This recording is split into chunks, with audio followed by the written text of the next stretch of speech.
Invité de À la Une cette semaine, Jean-Baptiste Bourgeois, directeur associé de We Are Social. Bonjour. Bonjour. On va parler avec vous de l'attrait des marques pour le gaming. Le gaming, c'est 3,2 milliards de joueurs dans le monde, selon Newzoo, ce qui en ferait la première industrie de divertissement au monde. Jean-Baptiste, j'ai l'impression qu'on est très loin de l'image d'Épinal, de l'ado qui joue dans sa chambre. Le gaming, 1, il est partout. 2, il concerne toutes les générations. Est-ce que vous pouvez me dresser un peu le panorama de cette industrie? Ouais, je dirais même 3, il est cool. Il est devenu cool. Avant, c'était des gens qu'on imaginait, en tout cas pour l'opinion publique, des nerds dans leur chambre. Les seules marques qui avaient un intérêt à s'adresser à eux, c'était des marques de chips ou de soda qui les voyaient vraiment comme des gens dans leur chambre qu'on ne sortait pas. Ça a bien changé, donc en termes d'image, mais aussi en termes de chiffres. C'est un marché en France qui s'élève à 5,5 milliards en valeur, ce qui est assez énorme. 5,5 milliards d'euros de valeur, juste en 2022 en chiffre d'affaires. Ouais. C'est assez dingue, et en effet, c'est la première industrie culturelle, on aime le dire. Après, ce qui est aussi impressionnant, c'est qu'il y a d'un côté cette image, de l'autre les chiffres, mais aussi les usages, parce qu'il y a certes le gaming, où je pratique le gaming sur ma console ou sur mon PC, mais il y a aussi tous les contenus gaming en streaming sur Internet, qui représentent, je crois, 1 heure de temps passé à consommer des contenus gaming pour les internautes en France, que ce soit sur YouTube ou sur Twitch. Quotidiennement, il y a 1 heure de temps passé à consommer du contenu gaming. Et comment les marques sont venues à s'intéresser au gaming? C'est grâce à la digitalisation, grâce au fait que justement, maintenant, vous le disiez, le gaming, il est partout, il est sur nos téléphones, sur nos ordinateurs, sur nos télés, via les consoles, par exemple. Ouais. En fait, ce qui est intéressant pour les marques, et la raison pour laquelle elles s'y intéressent, c'est déjà cette image, parce que faire partie de l'écosystème des marques des gamers, c'est aussi être cool, de facto, réussir à toucher la Gen Z, réussir à convaincre une cible aussi qui a un vrai pouvoir d'influence. Aujourd'hui, les streamers, les créateurs, par lesquels les marques vont passer la plupart du temps pour collaborer ou créer des opérations sponsorisées. Le créateur est une forme de tiers de confiance. Elles leur permettent un énorme pouvoir de recommandation. Elles leur permettent aussi de vivre des expériences qui, en termes d'engagement, sont bien différentes d'un simple like ou d'un simple commentaire sur Instagram. Si je passe 1 heure sur l'île Roblox de Spotify ou 1 heure sur un live EDF sur Twitch, évidemment que la mémorisation du message, l'affinité, la préférence avec la marque, elle va être démultipliée par rapport à l'exposition de 5 ou 10 secondes à un post Insta de la même marque. Donc je pense que c'est ça aussi qui les intéresse. Mais c'est hyper intéressant ce que vous venez de dire. C'est-à-dire, en fait, on peut rester très longtemps devant un contenu de marque quand même. C'est-à-dire quand vous donnez des chiffres 1 heure ou 2 heures, ça me paraît dingue. Je me disais, en préparant l'émission, finalement, une marque qui fait une opération de gaming une fois tous les, je sais pas combien, 2-3 ans peut-être, un one-shot comme ça, qu'est-ce qu'il en reste versus une récurrence de campagne? Vous me dites qu'en fait, non, c'est suffisamment marquant, en fait. C'est marquant si l'opération est réussie, évidemment. Ouais. C'est marquant parce que, déjà, c'est aussi une forme d'adoubement. Même si les gamers sont cool, rares sont les marques qui arrivent véritablement à adouber la pratique, à s'intégrer au code. Donc les marques qui réussissent à le faire, elles gagnent des points de love dans le cœur des joueurs instantanément, si elles réussissent à bien le faire.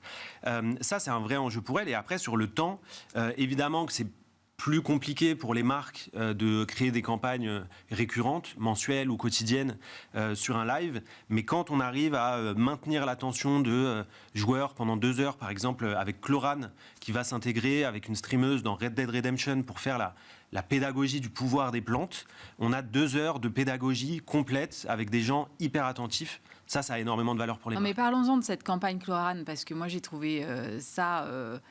assez incroyable, c'est-à-dire qu'on se dit Cloran, le gaming, je vois vraiment pas le rapport. Ouais. Comment vous avez travaillé là-dessus ? Le premier enjeu pour Cloran sur cette opération, c'est de réussir à faire comprendre à cette nouvelle génération de consommateurs le pouvoir magique des plantes. Et je dis magique volontairement parce qu'on est dans le gaming dans une première approche qui va être celle de l'imaginaire. Et donc on va, par le biais du tiers de confiance qui est Bagheera, la streameuse avec laquelle on collabore, et l'aide d'un expert en botanique, révéler que toutes ces plantes que j'ai vues dans mon jeu vidéo préféré, auxquelles j'ai pas forcément porté attention, et finalement elles ont des pouvoirs, elles ont une réalité botanique qui, in fine, une fois qu'elle est transcrite dans mes produits du quotidien fonctionnera sur ma peau, fonctionnera sur ma beauté, fonctionnera sur mon teint. Et c'est 2 heures de pédagogie qui se fait évidemment dans un format de divertissement. On est plus proche de C'est pas sorcier que d'autres choses quand on fait ça, mais on le fait à travers des codes, des usages, des mondes, des licences que les gens connaissent déjà et on leur permet de relire un endroit, une quête dans le jeu vidéo qui sont peut-être déjà faits au prisme de la marque et au prisme de son message. Alors, ça dure 2 heures. Ça dure 2 heures, ça peut durer moins, ça peut même durer plus. Hein. Mais ce qui, j'imagine, aussi intéresse la marque, c'est le dialogue instantané et live avec la communauté qui suit l'événement sur Twitch. Exactement. Il y a vraiment des réactions en temps réel, peut-être des questions, j'imagine aussi. Exactement, et au début, c'était aussi une des craintes pour les marques, c'est d'être exposé à une réaction live, qu'elle soit bonne ou mauvaise. Bien sûr. On a la chance sur Twitch en France d'avoir majoritairement, en fonction des streamers avec lesquels on collabore, des communautés qui sont par défaut plutôt bienveillantes, avec l'opération sponsorisée, avec les marques, quand elles correspondent aussi à l'éthique du streamer et à la confiance que la communauté donne aux streamers. Donc ce chat, honnêtement, c'est pour les marques une victoire instantanée.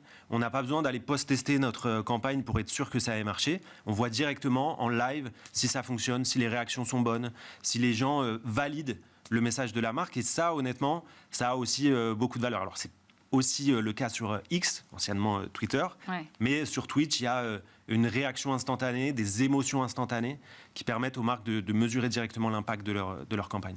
Alors moi, je voudrais qu'on prenne un autre exemple qui est celui d'EDF, sur lequel vous avez travaillé aussi. Là, de la même façon, on se dit EDF, comment on le raccroche? Et ce que je trouve intéressant, c'est que finalement, les marques qui sont loin des marques que vous décriviez au début, c'est-à-dire soda et chips. Évidemment, Là, on est vraiment sur des choses beaucoup plus, je dirais presque intellectuelles aussi, finalement. Oui. Et ça aussi, ça vient du changement de perception. On s'adresse pas juste à des gamers, on s'adresse à des consommateurs qui sont inquiets, qui ont des craintes ou qui ont parfois même des a priori sur le mix énergétique français. Et on peut leur raconter la vérité, on peut leur expliquer comment ça fonctionne, on peut leur dire que le barrage hydroélectrique de Serre-Ponçon, quand on le modélise dans Flight Simulator, c'est plus facile de le visiter, c'est plus facile de le survoler et c'est plus facile de comprendre à quel point il est vertueux pour la région autour, pour l'énergie qu'il fournit. Et ça, pour le coup, pour EDF, le but, c'était vraiment de débunker, déconstruire des idées reçues, des a priori, générer des conversations positives.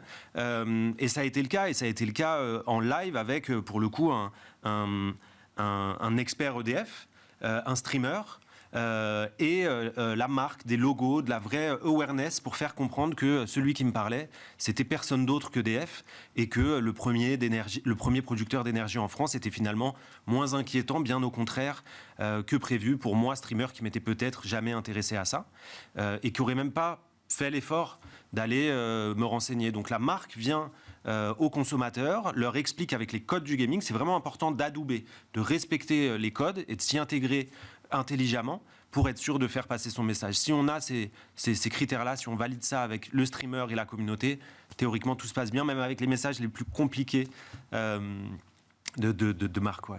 Et on peut intégrer n'importe quelle marque intelligemment dans un univers de streaming? Je pense qu'il y a... Alors évidemment, comme il y a des réactions live, comme il y a des gens qui...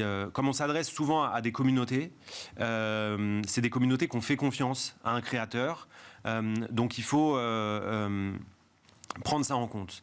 Les questions d'éthique, on ne peut pas partager tous les messages, on peut très vite basculer du côté de l'opportunisme, honnêtement. Je pense qu'il faut le garder en tête. C'est très vite visible.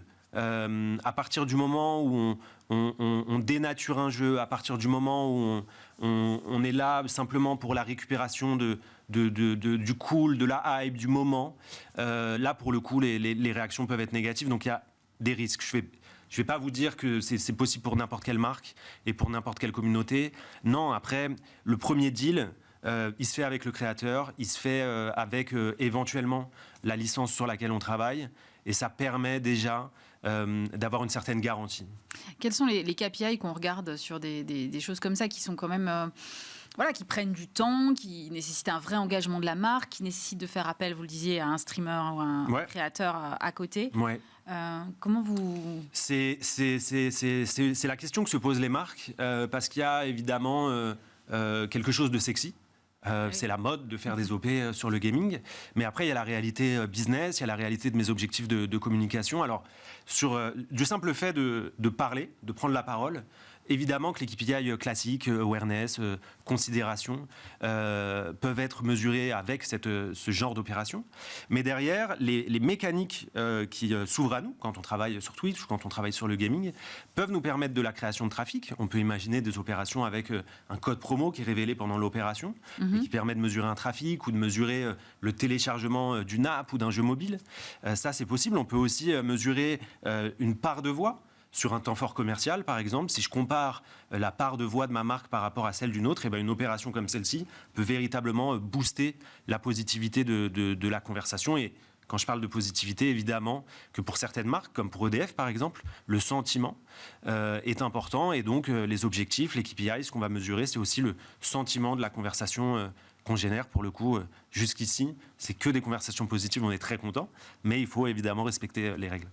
Quand on regarde évidemment ces conversations qui intéressent forcément les marques, d'avoir des réactions, des expressions de consommateurs en direct, évidemment, c'est de l'or en barre, j'imagine. Mais comme on sait que le lien avec les communautés, il faut l'entretenir. Donc, une fois qu'on a fait cette opération, même si elle marque évidemment par son ampleur et que l'effet de mémoire est assez fort, vous le dites, comment est-ce qu'on prolonge cette expérience derrière ? Tout dépend de la manière dont je m'investis. Il y a des marques qui ont cette culture-là, qui ont cette culture du gaming, qui sont déjà ancrées ou qui ont dans leurs valeurs une affinité culturelle avec le gaming. Pour celles-ci, ça va être plus facile. Des marques de VTC à destination des jeunes, par exemple, elles ont plus de facilité à créer de la récurrence avec différents streamers. Après, pour les marques, ce qui est intéressant aussi, pour les marques qui ont peut-être moins cette affinité, par défaut, ce capital sympathie avec le gaming. Pour elles, ce qui est intéressant, c'est de s'intégrer un peu à l'instar des systèmes de télé à des programmes comme Popcorn, à des programmes qui se répètent. Les formats de Samuel Etienne, par exemple, aujourd'hui, ils offrent, de la même manière qu'une régie peut offrir des capsules à l'intérieur desquelles je peux intégrer ma marque, on peut créer des récurrences, on peut sponsoriser des formats. L'INA le fait avec Samuel Etienne, Spotify le fait, par exemple, sur Popcorn de Domingo. Et ça me permet de garder le lien avec la communauté, de rester présent à l'esprit de la communauté à laquelle je m'adresse et donc à ses consommateurs. Merci beaucoup Jean-Baptiste Bourgeois pour votre éclairage. Je rappelle que vous êtes directeur associé chez We Are Social.